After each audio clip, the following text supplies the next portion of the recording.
আসসালামু আলাইকুম। আ আপনাদের সামনে আজকে এই সন্ধ্যায় বসে কি করছি এটা একটু শেয়ার করার জন্যই ভিডিওটা ছোট্ট করে একটা ভিডিও করছি। সেটা হচ্ছে যে ইদানিং আপনারা দেখেছেন আমি খুবই গাছপ্রেমী হয়েছি। আসলে ঘরের মধ্যে আমার কিছু গাছ রাখতে খুব বেশি ভালো লাগে। তো সেইজন্য আ আজকে কি করেছি আমার বাসায় গিয়ে কিছু গাছ নিয়ে এসেছি। এই যে আমার সেই সব মানি প্ল্যান্ট গাছ। মানি প্ল্যান্ট গাছটা করার পেছনে কারণ হচ্ছে যে এটা ইজিলি হয়ে যায়। আমি মানে ইচ্ছে করলে মানে করতে পারছি আরকি। অন্য কোনো গাছগুলো দেখা যাচ্ছে যে মরে যায়। আমি খুব একটা যত্ন নিতে পারি না সেজন্য। তবে আমার পানির মধ্যে যে মানি প্ল্যান্টগুলো আমি রাখছিলাম সেগুলো সবচেয়ে বেশি সুন্দর হচ্ছিল। তো যাই হোক মাটির মধ্যে আবারও ২ টো টবকে সাজানোর চেষ্টা করছি। তো এই হচ্ছে আমার গাছগুলো। আর আমি এই যে গাছগুলো সাজাচ্ছি, বাইরে থেকে অনেক সাউন্ড আসতেছে আর আমি বারান্দায় বসছি, বারান্দায় অনেক বাতাস।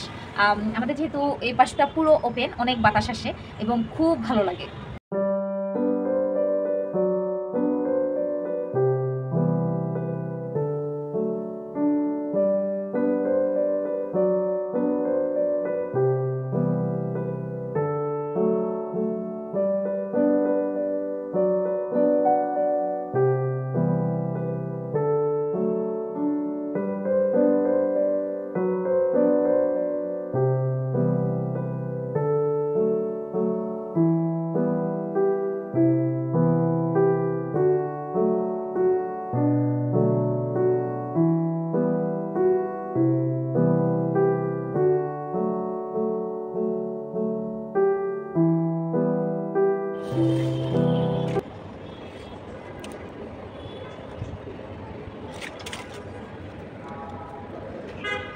এখন বারান্দাটা পরিষ্কার করে ফেলবো।